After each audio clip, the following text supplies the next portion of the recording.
Hi, everyone. Judge Andrew Napolitano here for Judging Freedom. Today is Friday, June 7th, 2024. It's the end of the day. It's the end of the week.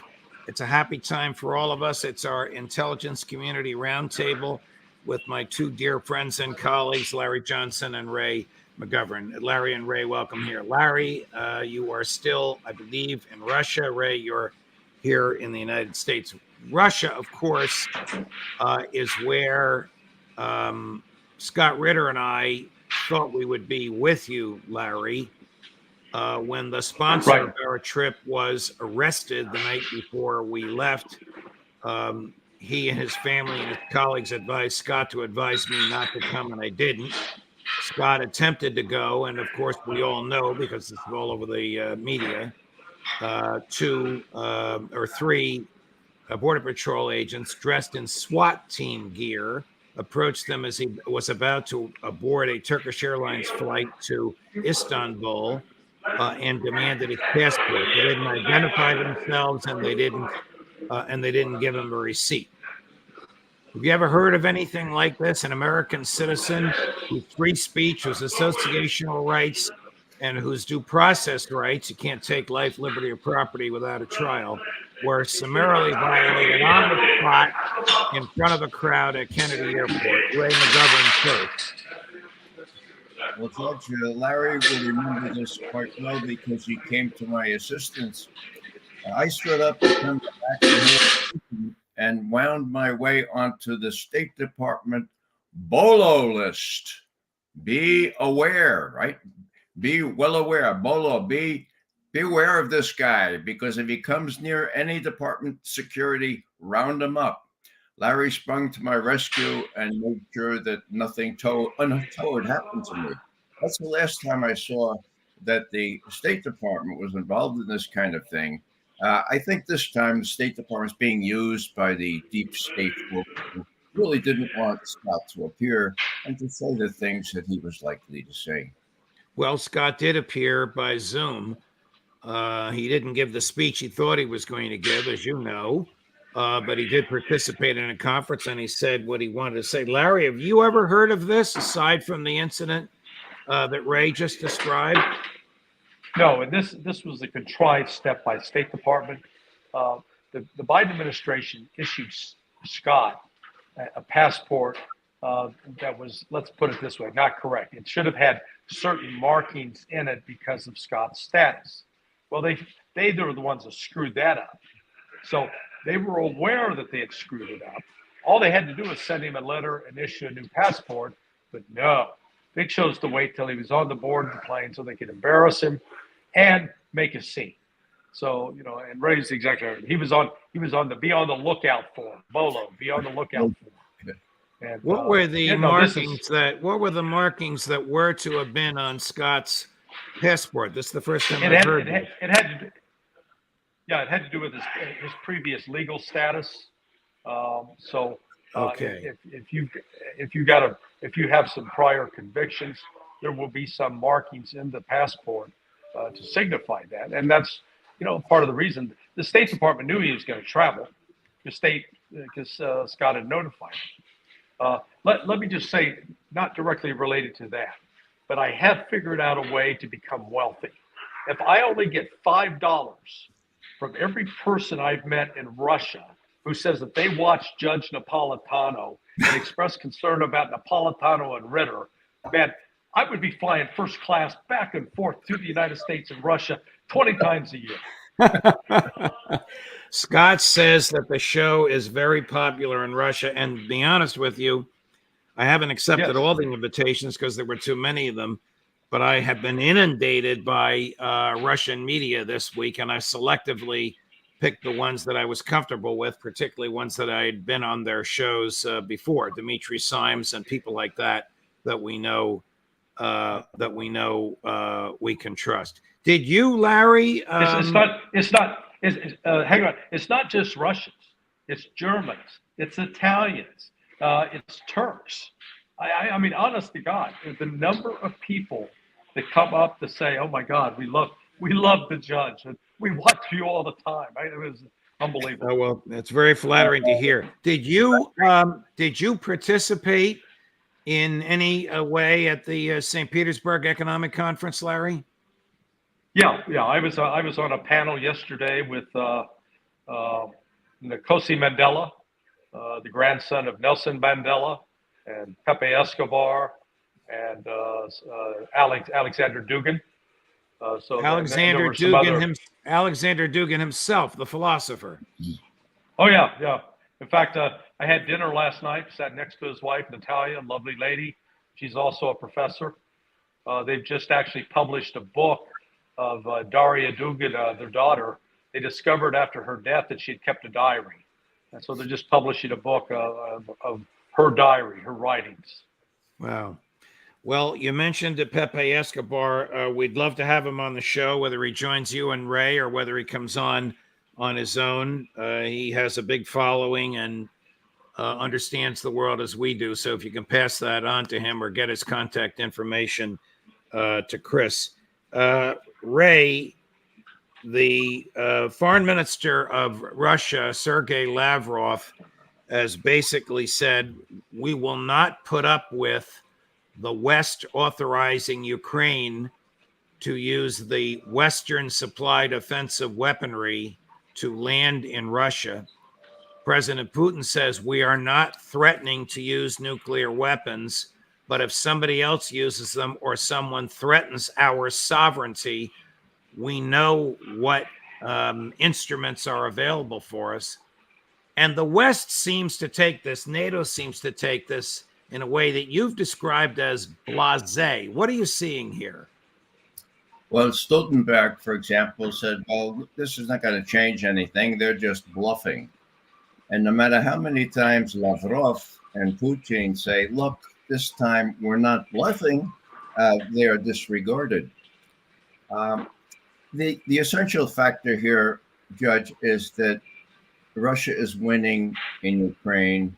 That trajectory will not change in an immaterial way.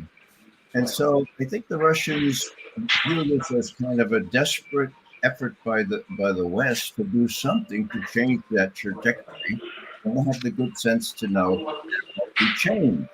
Now, the use of ATACMS and HIMARS and whatever else the Germans and the French have, those do not carry nuclear warheads. That's important. Why is that important? Because no matter what they hit in Russia, it's pinpricks in comparison to what's going on in Ukraine. Except, okay, and there's a big exception, and that is when they hit early warning radar that prevents, that enables the Russians to come out if they're under a strategic attack. That hurts. And that's why you're getting all these warnings. That's why the Russians are saying, look, don't fool around with our early warning radars. That's the threat here. And as Ted Postal, the noted MIT professor emeritus, points out, the Russians have a very limited capability for early warning. They do not have the kind of sophisticated satellites we know that we have, that as long as something is launched, we know about it. No, they don't have that. And so when you knock out two, or you try to knock out two of the only 10 such early warning radars, that's trouble. That's when Putin makes these unprecedented assertions that, look, we can use nuclear weapons and we can use conventional weapons in places where you would least expect it. And we're sending our Navy to the Caribbean. So these are sort of counter threats, but the trajectory is the same. And I think the Russians are using it, or viewing it as a little bit alarmist, because, you know, here are the generals behind Putin. They say, Vladimir Vladimirovich, two of our early warning radars. What are the Americans trying to do? And Putin said, well, it's not the Americans, it's the Ukrainians. Come on, Vladimir, it's the Americans.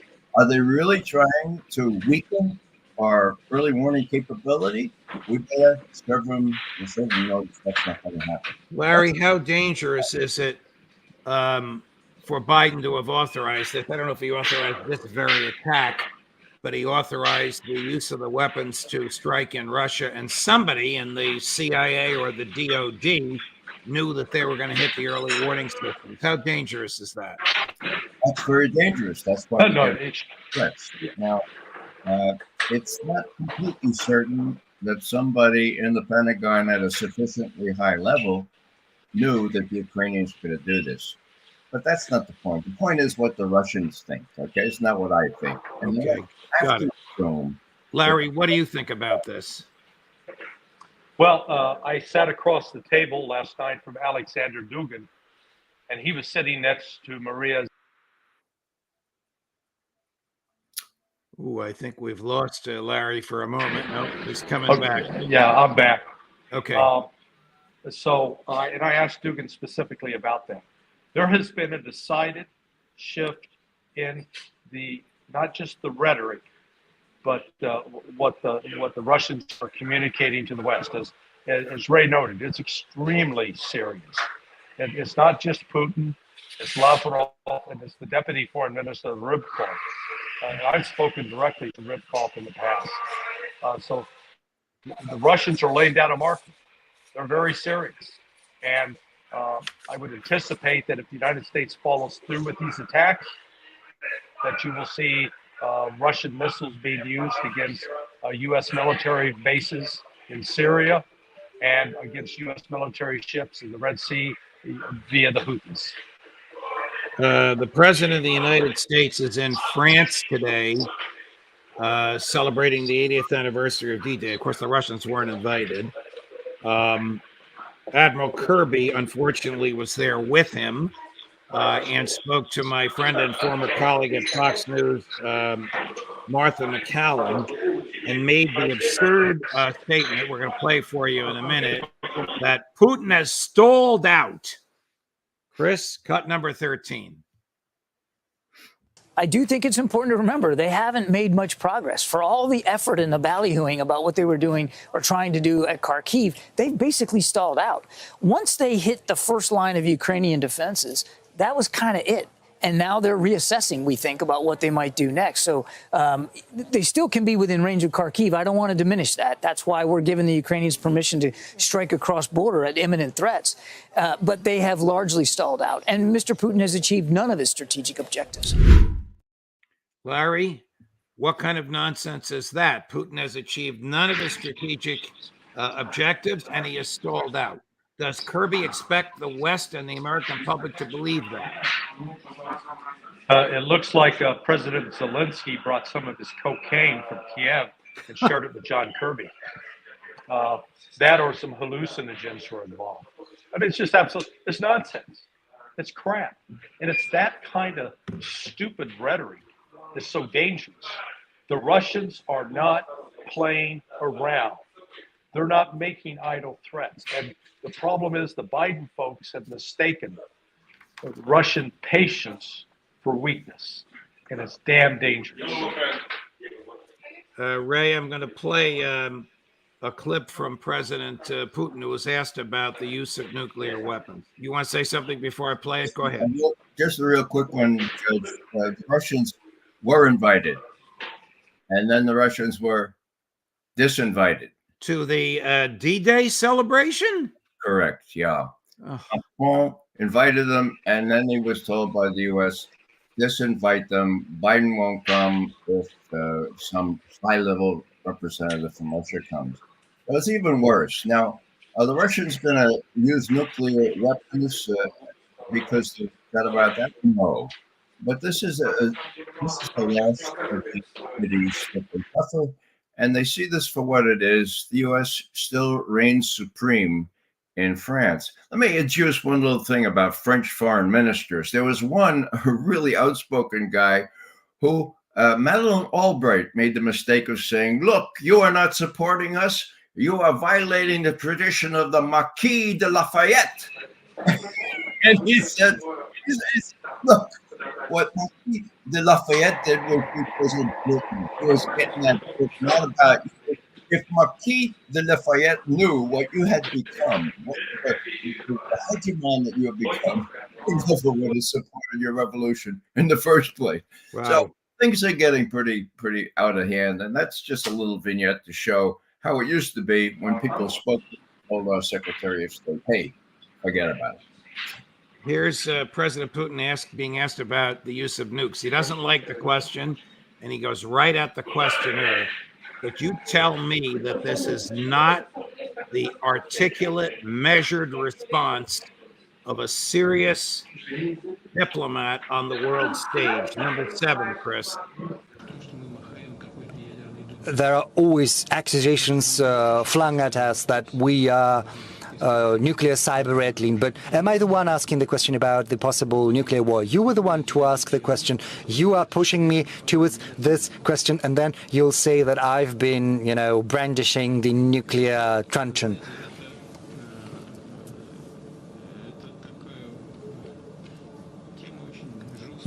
This is a very grave subject.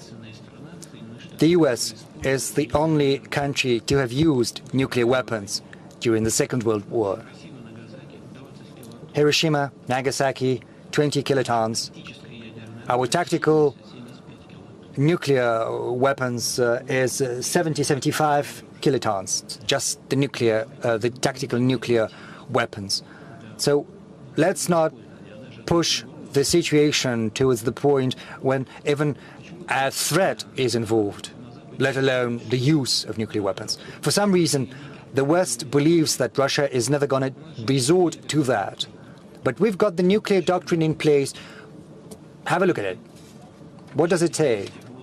It says that someone else's actions threaten our sovereignty or territorial integrity, then we believe we have the right to use all the tools at our disposal.